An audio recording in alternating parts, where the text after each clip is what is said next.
Hey guys, what's up? It's Charlie here, and today we're going to be looking at the 10 most dangerous prison inmates in the world. We all know that prisons are one scary place, mainly because of who's in them. We all see bad criminals in newspapers from time to time, but these are the scariest and most dangerous prison inmates you don't even know about. Before we get into it, be sure to subscribe to my new channel, The Crafty. Link's in the top right corner now, check it out. Coming in at number 10, we have The Real Pennywise. We all know the hit book, miniseries, and now movie It. It is about a clown that goes around scaring kids and taking their lives. This is good for a fright, but it's all fiction, right? Well, not exactly, because back in the 1980s, which is when the It movie was set, there was a real-life version of Pennywise. The guy was called John Wayne Gacy, and he was, on the surface, a normal husband and father, but he had a crazy secret life. He began to dress up as a character he called Pogo the Clown. Pogo was supposed to be like Bozo, but as I said, this guy's more like Pennywise. That is because he would volunteer at children's parties. During this time, he would take as many kids as possible and then take their lives. They found missing people in his crawl space inside his house and in a nearby river. He's gone down as one of the most scary and most dangerous criminals to ever exist. Luckily, he's locked up behind bars today, but this still doesn't change how terrifying he really is. I'm pretty sure this guy's put a lot of people off clowns forever. Next up is Lobster Boy. This criminal is very odd and has lived one of the most odd lives ever lived. His real name is Grady Franklin Stiles Jr. He was nicknamed Lobster Boy thanks to a condition that's common in his family. He went into the carnival at the age of 7 as there weren't many things he could do thanks to his hands. He later got married to another carnival performer, but as he aged he became angry and drank way too much, which caused him to turn evil. He was horrible to his wife and 4 kids, 2 of which had hands like he did. When one of his kids without the odd hand grew up and got married, he became jealous and shot her husband in the face. He went to prison but was released years later. He then began to say he would do the same thing he did to his kid's husband to his wife, as she'd got remarried when he was locked up. But his wife didn't want to take any chances, so she paid another carnival worker $1,500 to take him out. Nobody came to his funeral, and on his grave was just his name and 2 praying hands. Wow, those hands just add insult to injury. Next up is Eyeball Man. This is not only one of the scariest and most dangerous criminals, but he's also one of the scariest looking men on this planet. In 2012, he was arrested for shooting a cop in a bathroom argument. Now that's bad enough, but that isn't what brought him media attention. What brought him all this attention was the scary tattoos he had all over his face. He's obsessed with tattoos and has over 20 just on his face. But his face isn't the only place he has tattoos. He also has a tattooed black eyeball, which is why many people call him Eyeball Man. His real name is Jason Barnum, and he is one scary looking guy. From his Facebook photos, we can also see this guy has tattoos all over his entire body. Not only that, he's got a giant skull tattoo on the top of his head, so maybe he should be called Skull Man instead. This guy looks so scary. Even if he hadn't committed a crime, I think he'd still make this list. I know you shouldn't normally judge a book by its cover, but perhaps this guy is an exception. Coming up next is the Red Ripper. This guy's nickname is the Red Ripper. It's a parody of Jack the Ripper, who took the lives of hundreds of women in England many years ago. And the red part is because this guy's from Rostov in the Soviet Union, which is now Russia. His real name is Andrei Chikatilo, and he took the lives of over 52 women and children over a span of 12 years. He was a suspect in many crimes for many years and was in and out of jail, but there was never enough evidence to convict him of anything serious. Finally, after a police snare in 1990, he was caught and confessed to taking 36 people's lives. But this was found to be an understatement, and he was convicted of doing this to 52 people in 1992. However, it seems the Russian police wanted him to get some karma, so they took his life as a punishment. I'm not trying to make fun of anyone's appearances here either, but this guy looks seriously creepy as well. He just looks like a typical James Bond villain, don't you think? Next up is Monster. Now there's a very good reason I'm calling this woman a monster. That's because she is so evil it's Hollywood worthy. A movie was made about her and her crimes, and Charlize Theron won many awards for playing her in the movie Monster.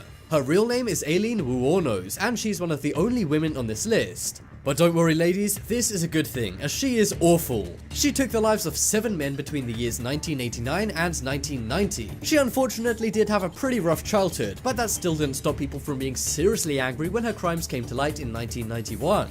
She was arrested and confessed to everything 4 days later. She remained in jail for about 11 more years until she passed away herself thanks to the jury vote. In court she was acting crazy and freaked out all the jurors and even the judge. The reason she got such a harsh sentence is because she showed absolutely no remorse and said she would happily do it all again. Next up is game show contestant. This is not only one of the most scary and dangerous men ever, but one of the creepiest. His name is Rodney Alcala, and he took the lives of 5 women in the 1970s. But he subsequently admitted to doing this 34 more times. And now cops believe he's done this more than 140 times across the USA after more investigations. But the creepy thing about this guy that he will always be remembered for is appearing on a game show called The Dating Game. And believe it or not, he actually won. He was introduced by the host as a photographer, which is creepy as he would lure his victims, who were mainly models, to him by saying this. In the show, the woman would ask questions to a bunch of guys to determine which guy was the best to go out with according to the audience. One of the women, named Cheryl's question, said, "What's the best time?"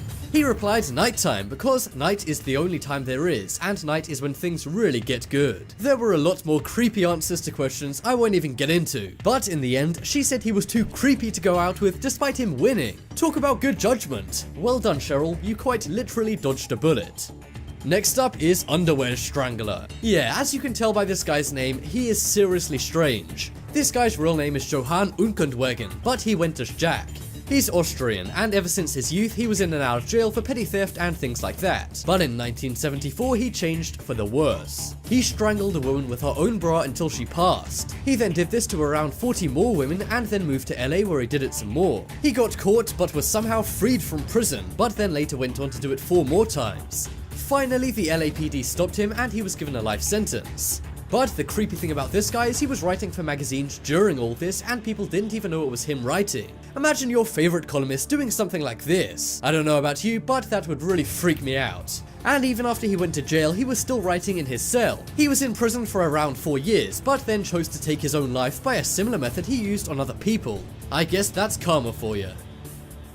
Next up is Human Plague. This is a nickname nobody wants to have, unless perhaps you're Mary Malone. This woman holds the all-time record for taking the most lives accidentally. She was a cook in New York to wealthy families and in some offices too, but everywhere she went, a terrible scenario seemed to play out. Within 2 weeks of any place she became a cook at, all of the residents or workers developed serious conditions. And as healthcare back then wasn't so great, a huge amount of people ended up passing away. She was investigated by the police many times as they spotted a very obvious pattern of this happening over 20 times. But Mary denied doing anything to the food and said it was all one big coincidence. Well, it turned out Mary herself was very ill. She knew this and caused all the food to become bad and give others illnesses. She claimed she had no idea about it. She was treated and then lived freely outside of jail. And the police actually acted like she was a victim because she was sick. But in a diary entry found decades later, she revealed she knew about her condition the entire time. Watch out for your lunch, ladies, kids. Next up is BTK. This guy's real name is Dennis Rader, but the authorities and the media called him BTK. I'm not gonna go into what that means, but suffice to say, it ain't nice. Between 1974 and 1991, he took the lives of at least 10 people in Kansas, USA. Much like the Zodiac, he would taunt and tease the police with letters mocking them for not being able to catch him. But these letters actually led to his eventual arrest in 2005. But the kicker is how they found out the BTK was Dennis. He sent them a floppy disk with a message making fun of the police who couldn't catch him. But from that, they extracted a deleted file about his church, as he was an avid member surprisingly. They then used DNA evidence of him on the floppy disk and at the church and finally tracked him down and arrested him. He was found guilty of 10 people's passings and was sentenced to jail time in 2005. And this criminal is still behind bars today. But don't worry, the judge says he's never coming out.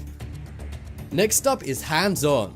This man is famous as he took over 5,000 lives just by using his hands, hence the nickname Hands On. His real name was Saul Fiklar, and he was around during the Ottoman Empire.